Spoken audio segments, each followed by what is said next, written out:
እጅግ በጣም የሚያሳዝን ልብ የሚሰብር ዘገባ ይዞ ወጥቷል ቢቢሲ። ይሄውም አንዲት የ13 ዓመት ታዳጊ በድንገት ራሷን አጠፋች። ታዳጊዋ ተወዳጅ እጅግ በጣም መልካምና በቤተሰቧ መሃል ተግባቢ የነበረች የ13 ዓመት ታዳጊ ነበረች። ታዲያ ታዳጊዋ የልደቷን ቀን ለማክበር ሳምንታት ሲቀሩ በድንገት በመኝታ ቤቷ ውስጥ ራሷን አጥፍታ ተገኝታለች። ይህቺ ታዳጊ ታሪክ ታዲያ በጣም አስደንጋጭ አሳዛኝና በርካታ ነገሮችን የሚዳስስ በተለይም ሁላችንም በአሁኑ ሰዓት ልንጠይቀው የሚገባ ልጆች ያላችሁ እንዲሁም እህት ወንድሞች ያሏችሁ በሙሉ ጊዜ ወስዳችሁ ልታደምጡት የሚገባ ነው።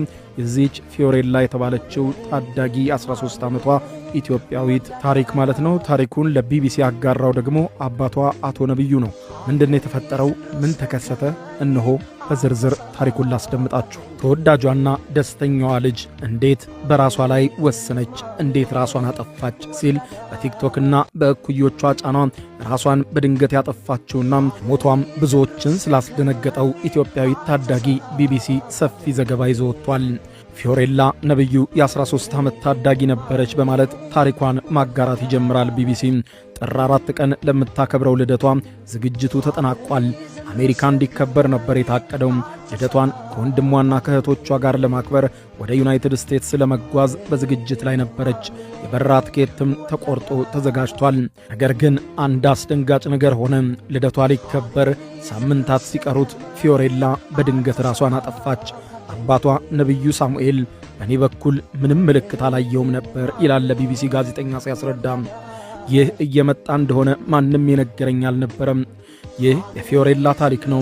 የፍቅር የማይታይ ህመም፣ የጥቃትና እየጨመረ የመጣው ቀውስ ታሪክ ሲል ያስቀምጠዋል ቢቢሲ።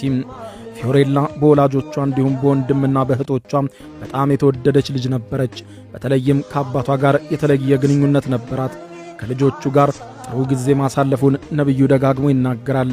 ከፊዮሬላ ጋር ደግሞ ብዙ ጊዜ አብረው ያሳልፋሉ፣ ይጫወታሉ፣ ይስቃሉ። ወደ ተለያዩ ዓለም ሀገራትም አብረው ተጉዘዋል። ፊዮሬላ በበረራ ወቅት ሁልጊዜ ከጎኑ ትቀመጥ ነበር። ኮፓይለቴ ረዳት አብራሪ ይላት ነበረ። ነብዩ እያስታወሰ ለቢቢሲ ጋዜጠኛ ሲናገር እርሷ ለነብዩ ልጁ ብቻ አልነበረችም፣ የቅርብ ጓደኛውም ነበረች። በቤትም ሆነ በትምህርት ቤት ፊዮሬላ በቀልዷም በብልሃቷና በራስ መተማመን ትታወቅ ነበረ። አስተማሪዎች ብሩህና ተወዳጅ እንደሆነች ይናገራሉ። በቀላሉ ከሁሉም ጋር የምትግባባም ነበረች። እንደ አባቷ ገለጻ ከሆነ ከዕድሜዋ በላይ የበሰለች ነበረች።